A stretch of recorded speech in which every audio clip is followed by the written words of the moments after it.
Good evening, everybody. Welcome to the Racing for Recovery live stream meeting. Thank you for attending the Racing for Recovery support group meeting. We are focused on maintaining a drug-free and healthy lifestyle. Since 2001, our open forum meeting welcomes parents, adolescents, recovering individuals, and anyone who supports our mission. Your suggestions, comments, or ideas are welcome to make our meetings the best they can be. The Racing for Recovery support group meeting is a cutting-edge alternative to what is currently offered by combining substance abusers, families, friends, and the public at large. We have created an environment that is beneficial to everyone who has been affected by alcohol and drug addiction. We start at 6:30, so please be on time. Please turn off your cell phones. Please, only one person speaks at a time, but when you do speak, please do it loudly so we all can hear you, because what you have to say is important. We will sign anything that needs to be signed tonight with respect to proof that you attended our awesome meeting tonight. The only thing that we ask of everybody here is that you're honest. If you are having a hard time tonight, please honestly say you are so we can focus the meeting on your wellness. Feel free to openly share your comments and points of view on how substance abuse has impacted your life, and that includes family members. This meeting is open to people of all ages and welcomes diversity. So please refrain from using excessive foul language that discriminates against any race, gender, religion, ethnicity, sexual orientation, or disability, in order to maintain an atmosphere of respect and dignity for all who are present. If you see a visitor, a new member, such as Roger, or a returning member that you haven't seen in a while, please warmly welcome them into our program. Your confidentiality is important to us, although we're broadcasting live around the world, so I don't know why it's that important to us. That's funny, no? Yes.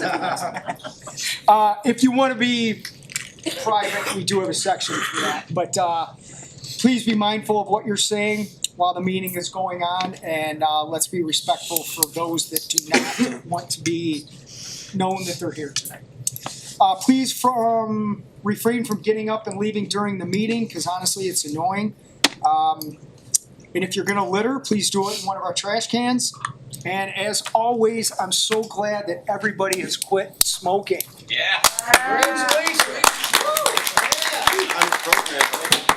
Everybody has quit smoking. Right? If you don't quit, I'm going to start. It'll be your fault. Right? Okay. I read the guidelines. We have Roger. Welcome. Glad you're here. How did you hear about welcome, Roger. Yeah, welcome.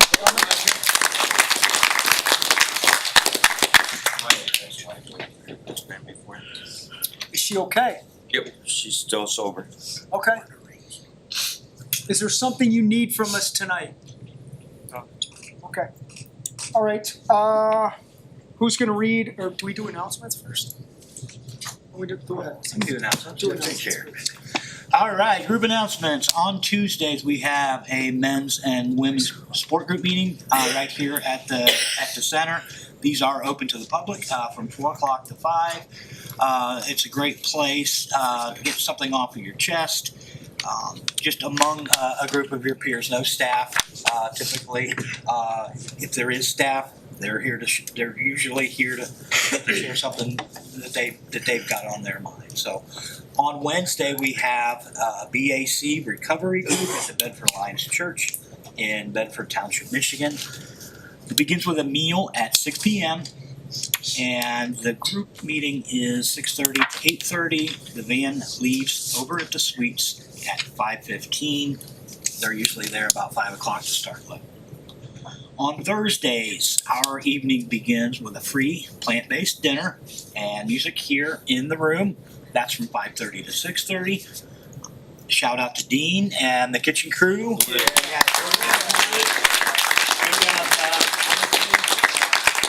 The burgers they serve here, I'll stack up against any burger I've ever had. So it's a great way to introduce some plant-based concepts into your life that maybe you never even considered possible. I know I didn't. Never even gave it a shot. And This place has helped me realize it is possible. All right, we have after that, after that meal, this is our signature support group meeting from 6:30 to 7:30 every Thursday, live and in person, online on Facebook and YouTube. Thanks to our tech crew for making that possible, Matthew and Abby.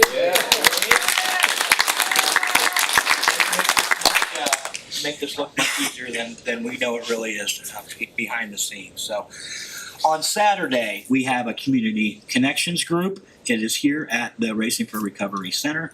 That is from 2:30 to 5 p.m. Again, that is open to the public. Sundays begin with our run walk group, which takes place at Wildwood Metro Park. That is from 8 to 9. The van will pick you up at the suites across the street at 7:30. After that, we attend the Bedford Alliance Church service in Bedford Township, Michigan. The van for that picks up at 10:15. The service begins at 11. All right, you see here in front of us, we have Todd's book From Addict to Ironman. We have the 100 coffee table book, which documents his challenging race to complete his first 100 Ironman competitions. We have the Do No Harm book, the Cleveland book, and Choices and Consequences. Todd's newest book is also available, called Creating. All of these books share something in common. They show you what is possible if you decide to take this kind of journey on yourself. So please use Google and Yelp. Give us a review on there. Follow us on social media. Video of this meeting will be available online later on tonight. So that's all I got. Awesome. I already made my first mistake, and I guess we're supposed to do the lifestyles first. So who has the lifestyles? Skip. Go ahead, Skip. Guidelines for living a lifestyle of recovery. That's how I got the name. The lifestyle recovery guidelines are intended to be utilized by recovering individuals, their families, and anyone else who is striving to avoid substance abuse and achieve sobriety. These are the guidelines. 1, recognizing that substance abuse ruins lives. 2, wanting to pursue positive alternatives to substance abuse, such as our education, employment, quality relationships, and health and fitness. 3, using resources such as friends, family, teachers, and peers as a way to achieve and remain sober. Adding sports, art, or music to these resources will help us stay focused and motivated. 4, defining balance and working toward making it a part of everyday life. 5, building self-esteem and confidence through sobriety to combat negative feelings regarding one's self. 6, understanding that negative behaviors of isolation and self-pity lead to self-destruction. 7, lifting a person up is different than allowing them to continue their destructive lifestyles. Be there for yourself and be patient with your friends and family. 8, learning how to help without supporting the addict's behavior, providing assistance to the recovering individual that will improve their lives, not further their usage. 9, recognizing personal challenges and integrating them into our lifestyle as challenges to triumph over. 10, caring for our personal, emotional, physical, and spiritual individuality is the source we use for our sense of worth. Each person is truly magnificent. Our mission at Racing for Recovery is to prevent all forms of substance abuse by promoting a lifestyle of fitness and health for all those affected by addiction. Thanks, Nick. I had to pick the one that had the most S's in it. Okay, we're going to do our introductions. At Racing for Recovery, you do not have to label yourself as an addict or an alcoholic here. We're pretty sure that if you're sitting in here, like most of us, you did some drinking and you did some drugging. If you do want to acknowledge yourself as that, please feel free to do so, but we just want to know your name. And here's what else we want to know tonight. In one word, if you are someone who is battling addiction, we want to know your name and one word that describes your parents.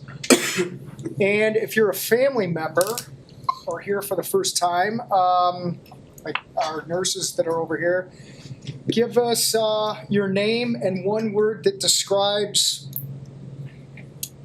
a sibling, a significant other, or someone that may be battling addiction. Okay, so again, if you're battling addiction, one word that describes your family. If you're a family member, one word that describes your loved one that's battling this stuff, or a significant other in your life. Sean, go ahead. Me? All right, I'll go. My name's Sean, and I would say my parents are supportive. My name's Danny. I would say my parents are liable. My name is Nick. My word to describe my parents are present. Nice. Michael. My name's Michael. My parents are deceased, but my family's there for me. Morgan. I'm Morgan, and my family member is Kai.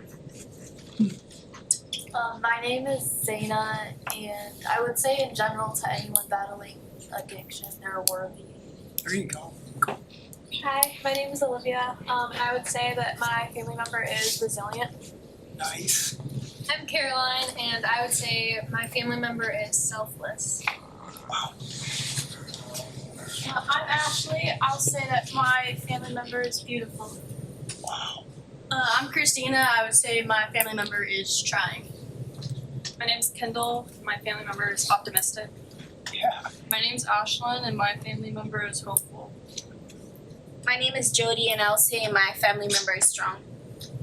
My name's Amy, and I would say my family member is amazing. Steve. My name is Steve, and my family, they're judgmental. Okay. Hi, I'm Leah. I would have to say my mother is strong. Also, we have somebody visiting us from, or watching us from Indiana. Can we say hi to him? Yeah. Hi, Chad. Wow. Nice. My name's Joe, and I would say that my parents are saints. They're what? Saints for putting up with me this Yeah. long. You know. Fair. I'm Cheyenne, and I would say my mom is progressing. Mm. I'm Heidi. My parents tried best they could, and my kids are watching too. Hi, kids. Hi, kids. My name is Kim, and even though I told Mackenzie she looks like poop today, she's beautiful. Yeah. Kenzie. My name is Kenzie, and my mom is forgiving. Love it. James. My name is James, and somebody already took mine, so I will go with well-intentioned. Okay, sir. Yes, that's good. Big Mike. My name's Big Mike, and I'd say inspirational. Damn it. I'm Chris, and I'll just say my family's inspiring. It's all right. Look on paper. I'm Drew, my mom is brilliant. Brilliant. Yeah. Okay. Go. I'm Sean, and my parents are inspirational. Very cool. I'm Ronnie, and my son is determined. I'm Ron, and describe our family be non-judgmental. Very cool. All right. James. I'm James, my mom's best. Bob. I'm Bob, and I would say my parents are deceased. Rob. My name is Ron. My parents are deceased as well, but my family is very willing. Roger. My name is Roger, and my family is very supportive and willing. Cool. Ellie. My name is Kelly, and I would say that my oldest daughter is very accepting. Ryan. My name is Ryan. My parent is deceased, but he was always there, so he's always here. He really is. Okay. James? My name's James. I would like to say my family is a blessing. Yep. Joe? My name is Joe. And my parents were very loving. My name's Jared. My parents have always been and are caring. Very cool. My name is Gwen, and my mom is strong. My name is Dan, and my family is supportive. Kevin, my parents are also deceased. I think my family is proud of me. Yeah. My name is Sean, and I think my whole family is dedicated. I am Pam, and I think my parents are indestructible. All right. Heather? Yeah. Besides my son being feisty, I would definitely say my adopted dad is unwavering and very courageous and driven. Wow. Okay. Yeah, I'm Larry, and my parents are deceased, but I was blessed to have incredible parents. Craig? My name is Craig, and my mother was my rock, and my dad is my beacon. Jeff? My name is Jeff, and my family is honest and consistent. My name is Todd, and my parents are loving. Okay, was the answer right? I got it. Okay. The answer by Donald D. Carr. Running from the misery, trying to escape the pain. As I approach the light of hope that lies before me, each step overwhelms me. Every breath sears my throat. I ache, my body rebels against me, my memories torment me. Agony has become my closest companion. My demons mock me as I dangle helplessly above the abyss of alcohol and drug use. Voices all sound the same, criticizing, accusing, blaming me for what has happened. They don't understand, they don't care who I am. I'm a human being full of thoughts and feelings. I'm worth saving, just show me the way. At last, I reach the light of promise. There stands the answer. Open arms, understanding smiles, looks of trust. And so it begins, racing for recovery. All right. How's your arm, dude? Good. Good. Okay, I'm gonna do this. Well, is anybody having a hard go that you need us to focus a meeting on you tonight, or is everybody okay and I can do something? Okay. Damn, I gotta work. Okay. Well, I haven't done this topic before, so based on the introductions and what I was having people do, I want to talk about envisioning. So and I wasn't prepared for people to say that their parents were deceased. I don't know why I wasn't prepared for that. So here's what I want to do with envisioning. If your parents are unfortunately not here, let's have a conversation about what they can see that you're doing, that you're showing them, even though they're not here. Okay, what does that feel like for you? And what do you think they feel for themselves and for you? Those of us that are here, if you're one of us battling addiction, what do you envision for yourself that your parents will benefit from? And if you're a parent sitting in here, tell your loved one what you envision for them. Okay, everybody get that? Don't make me say that again. Okay, we good? Envisioning, right? What are you seeing for yourself that your parents will benefit from? If your loved one's sitting in here, talk about what you envision for them in the future. And again, if your parents are no longer here, what can you show them that they can enhance the pride that they already have for you tonight? Okay? That's good. Something I've been working on internally and with the therapist is I suffer from, even though they were in my life, I suffer from abandonment problems, issues. So I feel the need to have to speak about my wins. So I kind of want, this is a hard question for me because one, my mother's deceased as well, so I know she's watching. I see her around like all the time at the parks, at that run walk every Sunday morning. Cardinals show up. I almost feel like she's coming to visit. Anyways, not to get weird, but so I have to trying to walk a very fine line about. I don't want to be a braggart about school with my parents. I keep it very minimal. I say things like things got harder, or this is a hard class, or we learned this week. But I am doing so well that like I know it for once.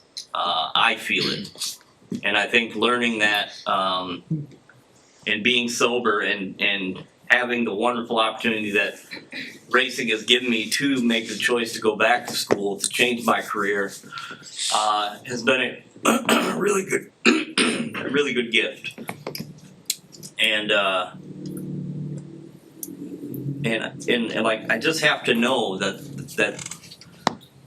they're my dad and stepmom are very happy when I'm here. Let's just put it that way. Doing a lot, and yeah, I mean, I'm starting to feel the joy and energy that doing something for myself and the self gratification is a new term for me. So I'm starting to figure it all out. What would your mom say to you if she could? The last word my mom said to me was, "I'll love you forever," and I'll share a story with you. How about that? My stepfather told me to get all her stuff out of his house. 30 days. I had 30 days after she passed away. And I was going through all this stuff, what to keep, what not to keep.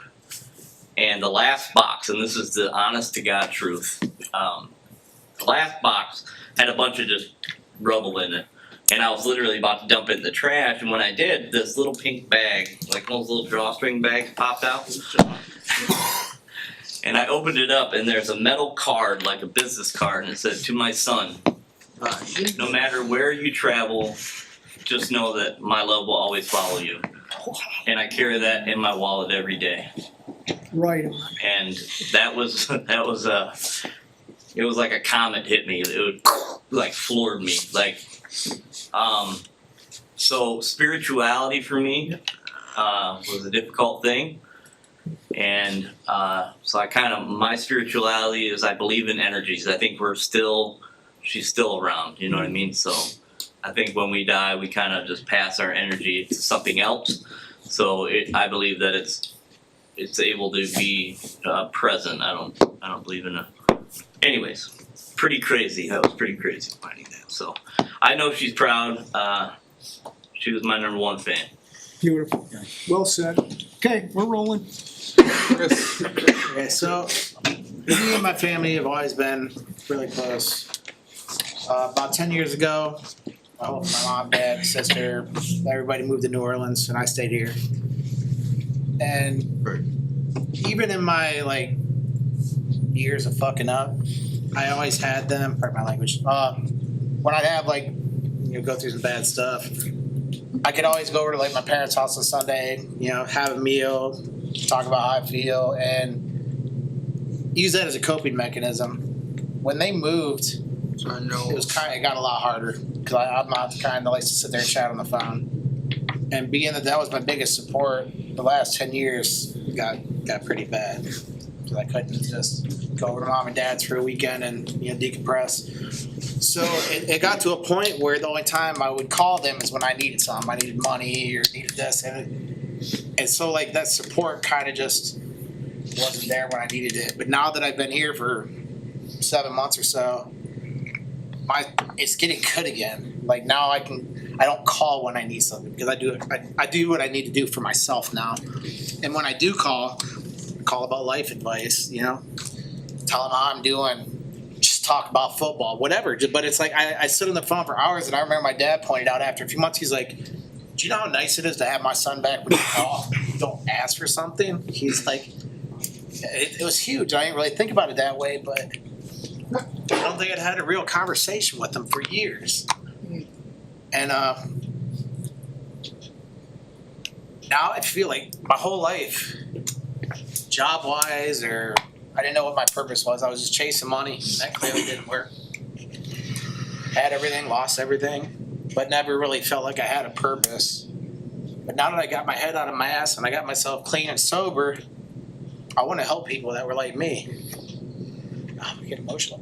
And now I'm making the move to do what I need to do to get back to school and get my master's in social work and build off my business degree and actually do something that makes a difference.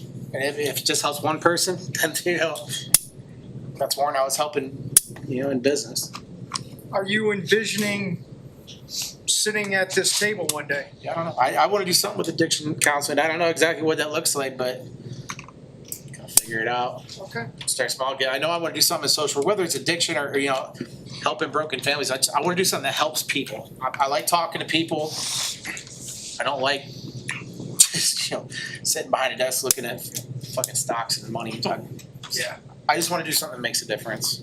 Awesome. And I'm on my way. So. Yeah, you are, dude. Right on. Okay. Kenzie. So growing up, I was a pretty good kid. My mom raised me very well, very good morals. But after I had my kids and I fell into my deep addiction, I completely changed. So being here and envisioning, the future, and even recently, I've given her the daughter back that she raised. Being the mother that she raised me to be. Being the woman that she taught me to be. Being able to work for myself. Being able to have conversations with her and not scream at her all the time. Or just steal from her. And just actually be a daughter instead of just an addict.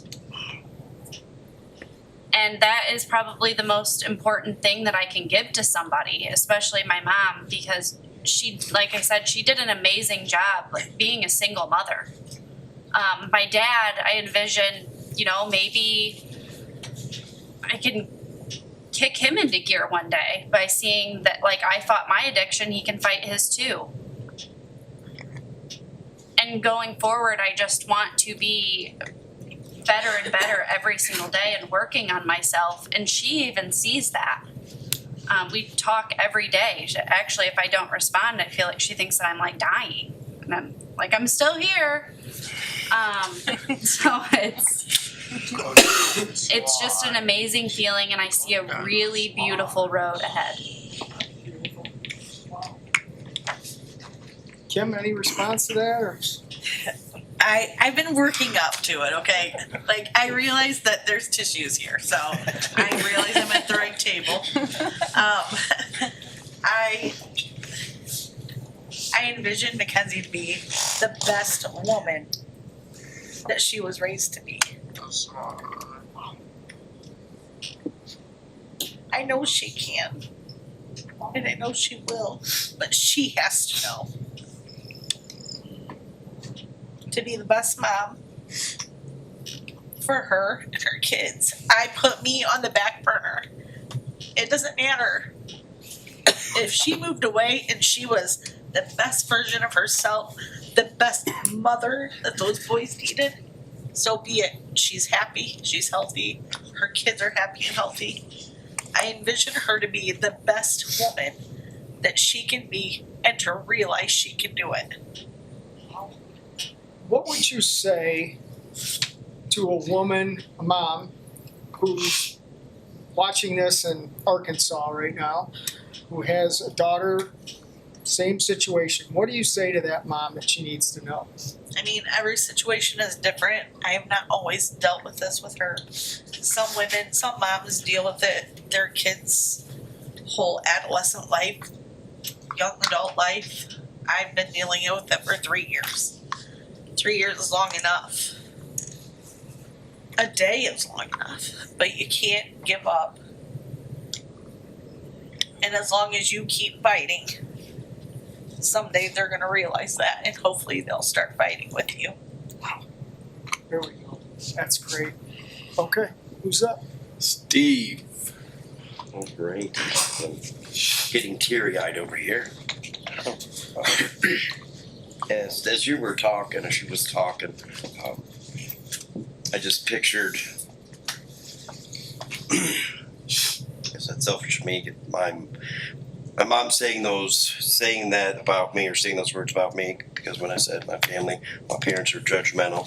I know my mom, you know, and they want, you know, she wants the best for me and stuff, and she told me she loved me, but I can't blame nobody else but myself, because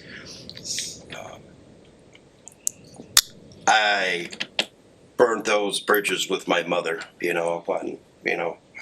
when I was younger, and I kept, she was there and was helping me, but then I kept doing, the wrong, stupid choices, and, now the only thing I get, which that's love, is, the only thing I can do for you, son, is put you in God's hands, because I pushed my mom to that point. So hearing that from Kenzie's mom, those loving words to her daughter, I just didn't visualize my mom saying that to me. I know my mom's proud of me, but I think about my grandma. She passed away on my birthday, which was on the 9th, 20 years ago, and she was like my rock. No matter if I did wrong or screwed up, she would always just put her arm around me, saying it's okay. And I get that energy too sometimes. Like when I see pennies out of the blue, where I walk past and see a penny, and I think of her, and I know she would be proud of me, But then also I'm thinking to, even though I'm not hearing those words from my mother, I'm proud of you or this and that, sounds mushy, but you guys are becoming my family. And I don't know how many times since I've been here in 2.5 months that I've heard, keep going. We're proud of you, and that helps me keep going. And then my children, where I see them, my son, he's autistic, but he's creative, likes to play with his toys, even though he's having a hard time walking. He has cerebral palsy, but he doesn't give up, so he's going to keep striving and being himself. My daughter, she's a senior this year, 18, she loves to sing, and I can see her doing something in that, but I'm just grateful to be here, man. Why, and I've noticed this a couple times in groups or even tonight, why does somebody telling you that they're proud of you mean so much to you?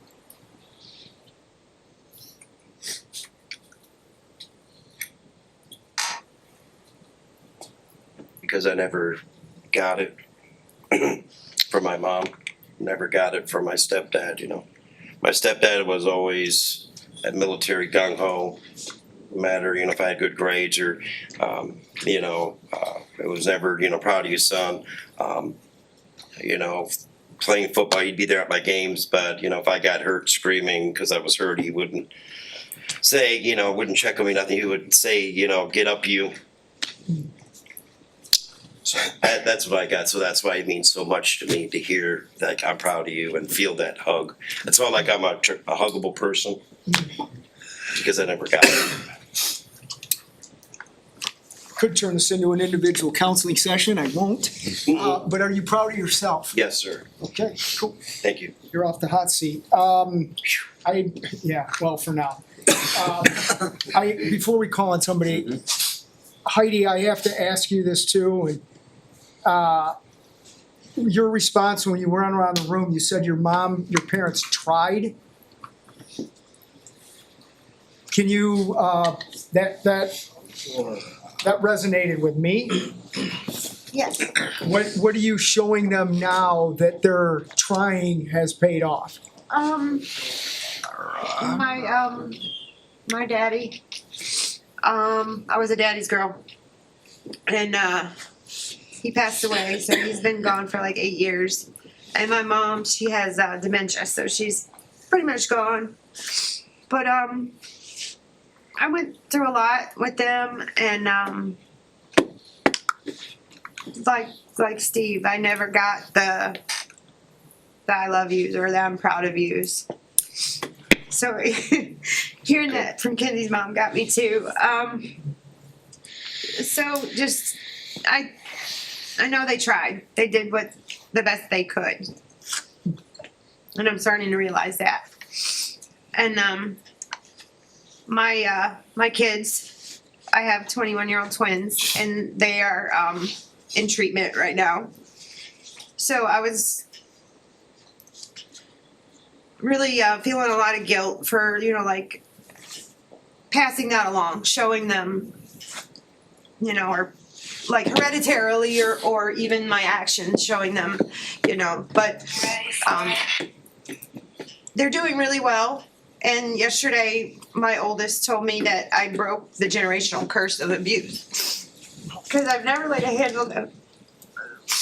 And they always know that I love them. So that made me feel really good. And it made me realize, well, I tried. My mom had to have tried, so I know they're proud of me. Awesome. And I want my kids to see that I'm trying and be a good example for them, so. And they're watching tonight, you said? Yes. Wow. Very cool. Yeah. They went to treatment. They came to me to ask for help. So I have to be their example. Yeah. And I can be. I'm glad you're with us. Thank you. Awesome. Craig, go ahead. Pamela.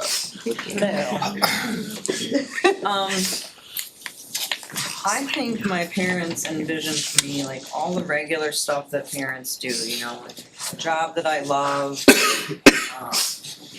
companionship, stability. But the thing that I have heard them most say to me most often is, we just want you to be happy. Yeah.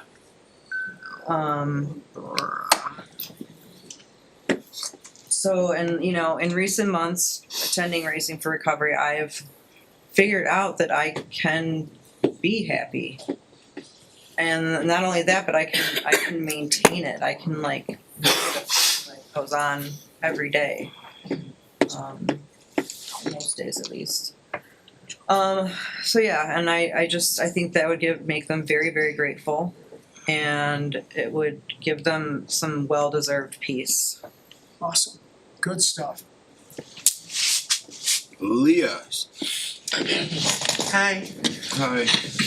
So, well, honestly, I hope my dad doesn't envision me.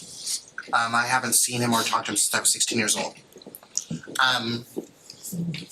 Last time he spoke, I guess the last time he spoke to me, sent me a text message when I was 19 and said, "Hey, it's your dad." I said, "I don't have one." And he said, "Okay." That was it. But my mother, ever since I was little, like, she fell into a major depression when I was like nine years old. And she's like started facing a wall. She faced a wall for almost 3 years. Her hair started dreading, stopped feeding us.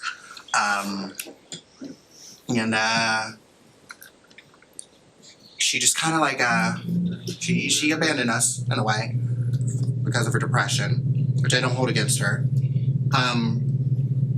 But no matter what I was doing, because eventually I got involved with band choir, color guard, choir, and orchestra, she would always tell me that I am so talented. Through her depression, she developed agoraphobia, which is the fear of going outside, basically. She also developed a fear of water, but so she stopped showering, and I can remember maybe like she went to a single concert a year for band and choir, one single concert, that was it, and then one performance for color guard a year, that was it.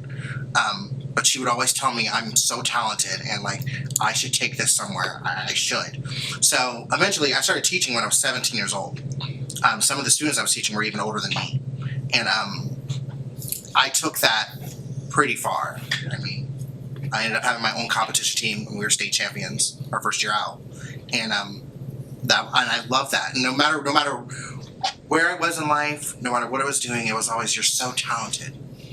You're so talented." And once I lost it all, she started saying things like, why? She would ask me why, like, what's going on, like. Yeah, but she never stopped believing in me though. Even though she kind of enabled my addiction a little bit, she always said stuff like, you know, you're still so talented. I can't wait till you get back to it. You're so talented. I think she thinks I'm like literally the most talented person in this world by how much she has said it to me. And I think she envisions me. Oh, I brought this up in group a couple of weeks ago, I think. We were on the phone together, and she said to me, I know you're gonna get back to color guard, but like, what happens to me if I die? Like, what? I'm afraid that you might start using again. And I said, Mom, you don't have to worry about that. I'm gonna follow my passion. I'm gonna get back to that for sure. And she's like, I'm just worried, you know, because I know that's what you loved, and I loved seeing you do that. So I think my mom envisions me following my passion. I think she envisions me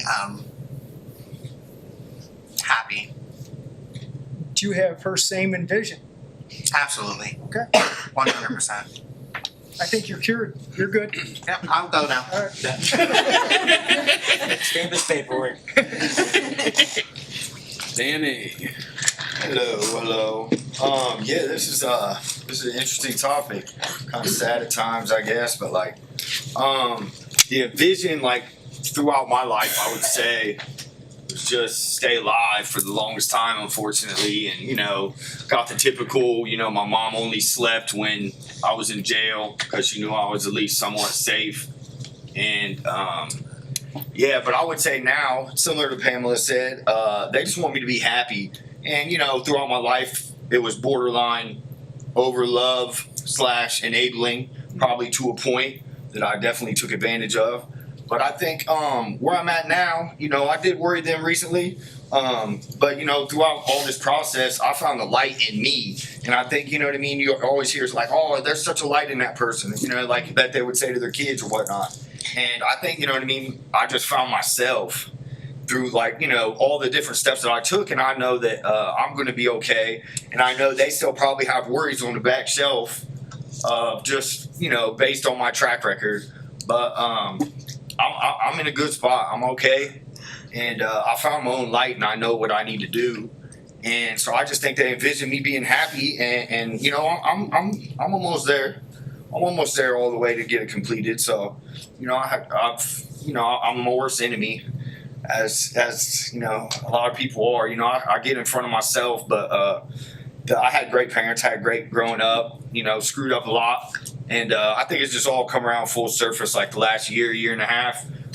Come through this program, and you know, I mean, I know.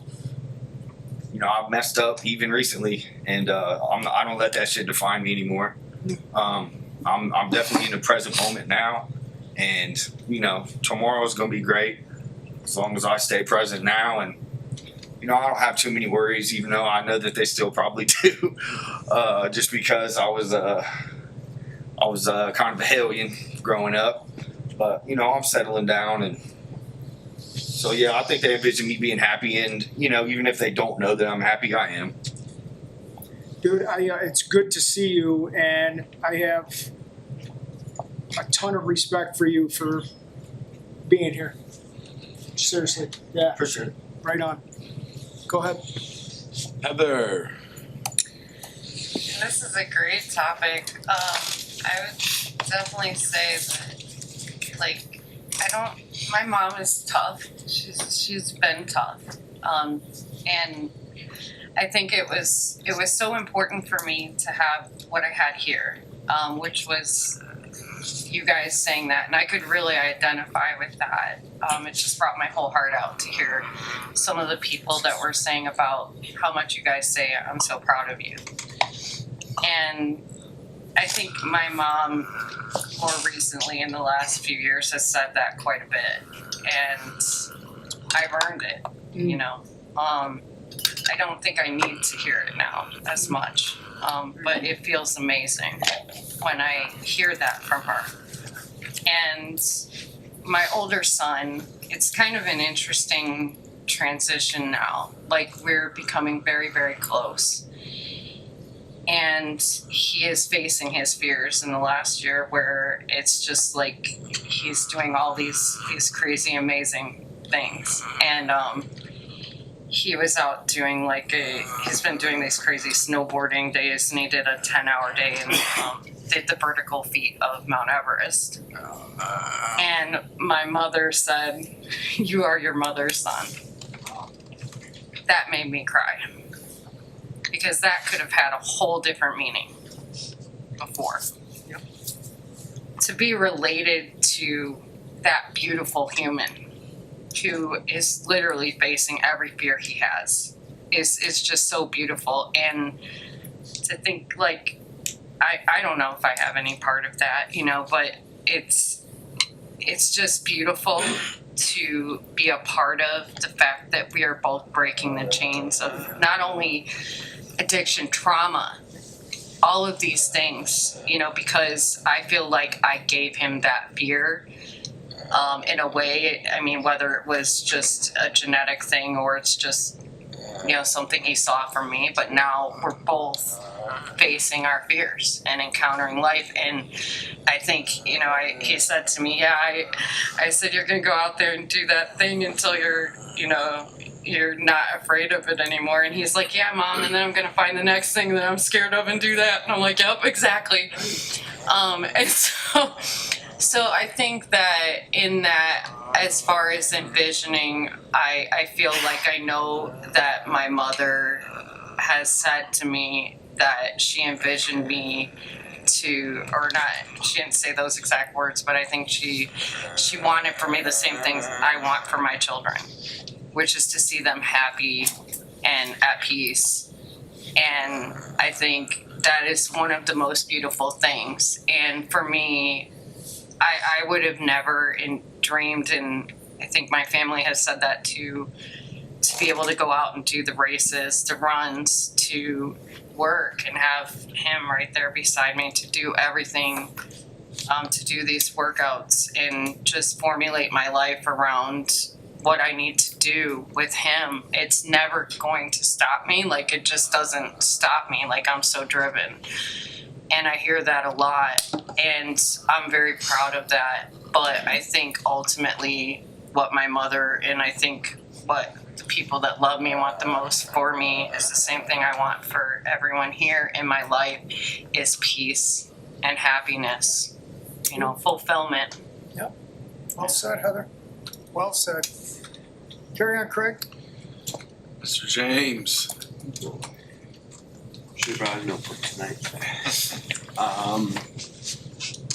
I said well-intentioned because my parents do things that they think are good for me, are best for me. But the best I can envision for our relationship is they're at peace. Because I know they'll never be happy or really have faith in me. I know, and I've been told regularly, how sad they're going to be when they die and they're in heaven and I'll be in hell. So that's fun. And no matter, I was told I'm proud of you a lot, nice things, but only for achievements, never for who I was. So I've shared before, at a very early age, I started following my own path and raising myself. So I was going to share this earlier today, but I usually don't share about things that I'm going through or wins because I don't really know how to feel proud about things because it's always been in words only. They've never had faith in a single decision that I've ever made, never put faith behind me, second guess everything that I do. I couldn't even order a pizza correctly on a family vacation. And this brings up what happened Sunday night. That was what I was going to talk about. My sister, who is probably the one of the family I'm closest to, had the best relationship with. We went out to dinner and I tried telling a 3-minute story about something good, and it ended up taking 30-45 minutes because every single instance she could find, she would butt in to argue against what I said, what I felt, or second guess everything. And finally, after enough back and forth, I go, you know, because you know, we're proud of you. We think you're smart. All this sort of stuff. So I said, if you really think I have intelligence, then tell me one thing that I'm smart or intelligent at in life. Took her about 3-4 minutes to come up with something. And the best thing she came up with was, I know historical facts. So at that point, I calmly got up, walked out of the restaurant over by the mall, freezing cold temperature, raining, started walking home until Chris was able to come pick me up. And I have, the best I can hope for out of an interaction with them is that it doesn't turn into fights, that I'm able to get through it without, you know, reacting. And it wasn't really until coming here that I had the confidence and the support to understand that that's just how things are going to be. I can't expect anything, and it doesn't make me a bad son for drawing the boundaries or however close those might be. And that really helped me in that moment where normally I would have, you know, fought, reacted, got real mad, and it was just like, this is something that's not going to happen. And that's okay. But I can't really expect anything out of a relationship with them, at least not the relationship any of us want. But that didn't break me. I came home and wasn't affected. That was a big trigger for me why I would use family, getting upset, stress, turn off that emotion by using. And from being here, peer support, whatnot, I'm starting to feel what pride feels like. But I definitely know I've gotten the tools and the support that didn't wreck my day. It was a story that happened. I handled it the best that I could, and I moved on. That's riveting. Are you proud of yourself for having the courage to share that tonight? No. Okay. I don't feel bad. I don't think I know what the feeling pride is because it was never authentically built in me. So I've just learned to move along. Okay. How many, we have 2 left? 2 left. We got 6 minutes, 2 people left, guys. Go ahead. Kim. I just wanna respond to Heidi, what she said earlier. That I understand what you're saying completely when you say you blame yourself for your kids. You can't do it, because if that were the case, and it's a completely different scenario, I have sat and said multiple times, if I wouldn't have been on my daughter to have me some grandbabies, she wouldn't be where she's at. I love those grandbabies. I wouldn't give them up for the world. But I have said multiple times, if I would have said, the only thing missing in the back of your car is some grandkids, I would love to have some grandkids, she wouldn't be sitting here. So I have to put that in the back of my mind, and you cannot possibly blame yourself, because I was your kids at one time, and I broke that cycle, and they had the choice to break the cycle. So you were the best mother at the time that you knew how to be. And you're gonna still be the best mother that you know how to be. And you guys are gonna fight it together. And if you ever need anyone, I am here. Wow. Thank you.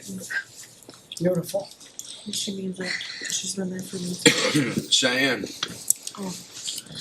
I said progressing because I've shared, just like I shared in class earlier today. My mom always well, I'm gonna share this part, but my mom's always referred to me as her good kid until I hit 18, and my grandma too, like I was the good kid. And my grandma even said it, when I hit 18 though, like everything is, like that's when I took off and did everything. Like I would go non-existent, nobody could contact me, like all types of different stuff. But because I chose to come here and get my life back on track and choose me and keep progressing and healing, now my mom's doing it and my brother's moving in the right step for him to progress his life so my nieces can have better. So like that's why I said what I said on progressing. Wow.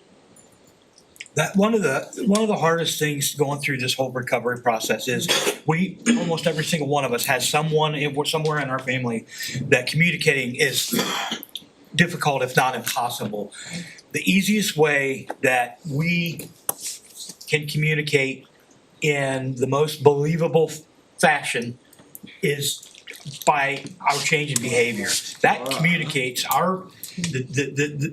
the change in our thinking is shown in the change in our behavior. That change in our behavior sends an unmistaken message that we have changed. That like we're not selling a bill of goods when we're doing this, telling them how good we're doing. It's when we change how we act.